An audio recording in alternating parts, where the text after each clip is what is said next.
So anyway, the office space. I know this sounds really, really, really crazy, but the office space is super important.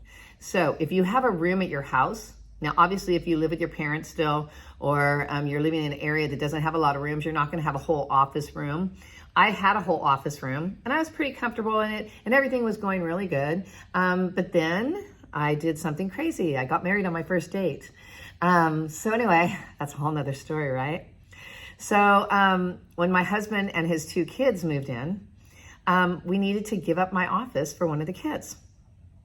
So what ended up happening was he moved me down to an area that, you know, I wasn't home, I was working, and I came home and I knew the kids were moving in, I knew he was moving in, but he sat me in a corner in the family room in a dark corner without a window. And I didn't really think about it. I really didn't know about all this coaching stuff, and I didn't pay attention to it, and dress for success, work for success, know your area. I didn't do all that stuff because I didn't. I mean, I just thought, I'm doing loans, I'm doing real estate, I've been doing this forever. It doesn't matter where I work. I was ever so wrong. I was so unhappy with the space where I was working. I was gonna say teaching. Where I was working, I was looking straight at a wall. I had cabinets on this side, and literally I felt like I was in a little corner, and I didn't even notice how unsuccessful I was becoming after being very successful. So if you're at your parents' house and you have a little area that you can set up and make it look like an office area, great. If you don't, then you might want to pick an office that you can go to, where you can be surrounded by, you know, positive attitude, positive surroundings, you know, nice window, whatever, or maybe even set something up where you can at your home. It really, you know, this is something that's really kind of important. Let me rephrase that, really important, because I'll tell you what happened to me. There's a lot of real estate gurus and mentors online. And whenever something isn't going so right, or I turn the YouTube on and see who I can find to watch, like I said, Daryl Davis is really good, but so is the Ferry Group. I know that sounds really funny, the Ferry Group. I don't know if they call them this, but they're Mike Ferry and Tom Ferry. They are a really good, kind of expensive coaching group, but by chance, and I believe that things happen always for a reason, but by chance, I accidentally, I don't even know how it came to me, there was a video, and it talked about your workspace. And I thought about it for a second, and I watched it, and they showed the different types of workspaces, and what they showed this workspace versus that workspace versus, you know, try it, see if it works. So I did it. And when you watch my YouTube videos, you can see the workspace where I work, because but you have to scroll way down. I don't know how many of you guys are YouTubers, but you go on where it says videos and it drops all my videos. And I think there's over 100 of them now. And one of the first few videos, when they drop down, I'm in a blue dress with white polka dots. Behind me, you see this beautiful garden kind of thing, but a desk and some cabinets. That's where I work now. And that's because I watched that video. Like, I turned around, my business went like this, flip, from falling down the tubes to getting 1,000% better, just because I was happy, I smiled, my attitude was better, I liked where I was working, I made it look pretty, and it makes a world of difference, you guys. I know it seems like a lot of stuff to do, but this is a career, and because it's a career, you want to make sure that you're happy, because when you're happy, you're more productive. How about that? Photo shoots. Photo shoots and headshots should be clear. They should be professional. The big one is they should be friendly. No crossed arms or cell phones. I gotta tell you guys, cracks me up more than anything. And I don't know how many of you will be watching my YouTube videos. This. Don't do that. Don't do this picture. Because what this means is, I don't want to talk to you, okay? The one that works way better is, I just saw when I was teaching the MLO class, I almost thought he was doing this, but what he was doing was he was just holding his arm like he was buttoning his sleeve, and that was so much more inviting. So you want your photo to be inviting. You don't want, and then the other one that cracks me up, I said no phones in your hand, this one, they're on the phone. Well, this is a channel changer for the TV, but you know what I mean. They're on the phone. It looks kind of like, well, I don't want to talk to you, I'm on the phone talking to somebody else. So you want your picture to be clear. You want it to be open. You want people to think, wow, that's a good picture. They look like they'd probably be pretty friendly. That's what you want, Okay. So you can look at different pictures, different headshots, and see what you see. Make sure, like I said, friendly, clear photo of you. Okay. So this is Amy. I promised you guys you'd see a picture of Amy Garcia, Realtor. Amy uses this on all her cover letters and all her business cards. I think she has a newer picture because she changed her hair color, but that's what happens with us. So ladies, if you change your look, you get to update your pictures. So it was really funny because my husband said to me, he's like, you know, I think you'd look really good as a blonde. And I'm like, not a chance, dude, not a chance. My hair was jet black. All my business photos was jet black, and all my pictures were really good, and I didn't think I'd get another good picture, so I'm like, no, I'm not doing it. So I didn't do it, and then I finally did it, and then everything had to change. So make sure your card looks like you. Get what I'm saying? So the card should look like you. It should be a current photo. I don't think it should be your high school graduation picture. There's a little joke about real estate agents and how they use their high school picture on their business cards. It needs to look like you. Now look at Amy. She looks friendly. She has a building behind her, and she's not folding her arms. All her marketing material is consistent with your name, your license number, the company information, and a phone number. So you want to make sure everything's on your cards. Now, some of the companies you work for will have a template for your cards. Some of them even have templates for websites for you. So they're going to give you a lot of marketing stuff to help you market. But the best marketing is you marketing yourself, okay? Make a do's and don'ts list. This is a do list, things you have to do. So let's look at number one. Do you need a separate phone number with a separate voicemail? Record a professional voicemail, which is loud and clear. So like I said, I've taken a lot of coaching classes so that I can help you guys with things that I know that are good to coach with. I have a friend that's a great real estate agent out in Aliso Viejo, and he took one class, but I think it's a bit much and I don't think it's necessary, where they told him every day change your voicemail. So he'll say something like, his name's Mark Coffey. He's a great real estate agent. He'll say, hey, it's Mark Coffey. It's Monday, September 11th. You know, this is what's happening today. Please leave your name and number. I'll get back to you as soon as I possibly can within the next 2 hours, or whatever he says. Then every morning he wakes up. Hey, it's Mark Coffey. It's Tuesday, September the 12th. If you want to do that every morning and commit to it, then do it. I personally can't commit to something like that every single day because I never know what I'm going to do any given day. But it's not that hard if that's what you want to do. So basically, I do loans and I coach and I teach for real estate trainers. So I don't have to change my thing every day. But if you want people that are clients that want to know that you're going to change your calendar every day, or maybe you have something you can teach them every day. I don't know.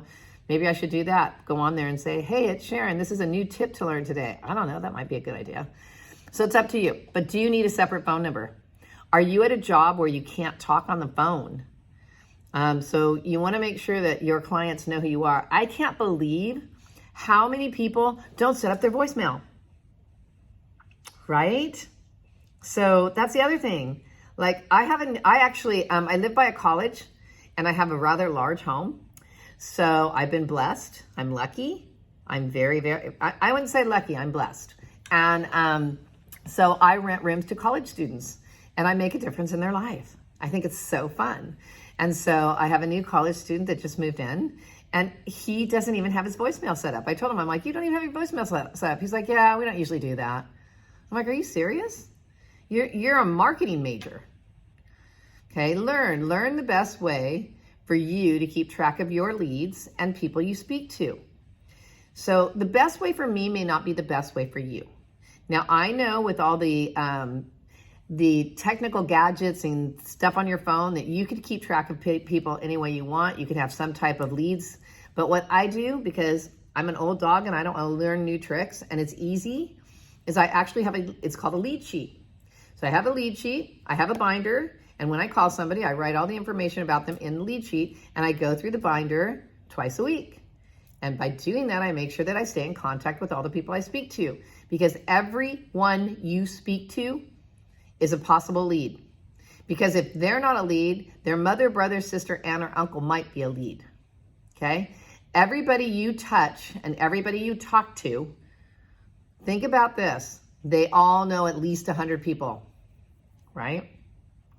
Look at the board classes. These are things that you're doing. This is your to-do list, okay? So think about your phone, get your phone set up. Learn the best way to keep a track of all the people that you're talking to, and look at the office, the board classes, your office classes, the meetings you have to go to. Set aside time to learn the things you have to learn. You're gonna have a zip form meeting. The zip forms meeting is learning how to do your forms, and an MLS systems meeting. They're gonna teach you how to use the MLS. Now, I did tell you, I use the MLS different than anybody else. So if somebody wants to learn how to use the MLS, a lot of times what I'll do is at the end of one of our classes, I'll stay late and I'll show you guys how to use the MLS. Or if you want to call me and say, well, what do you do different than other people do? And to make it so it makes sense why I do it different, I used to flip homes.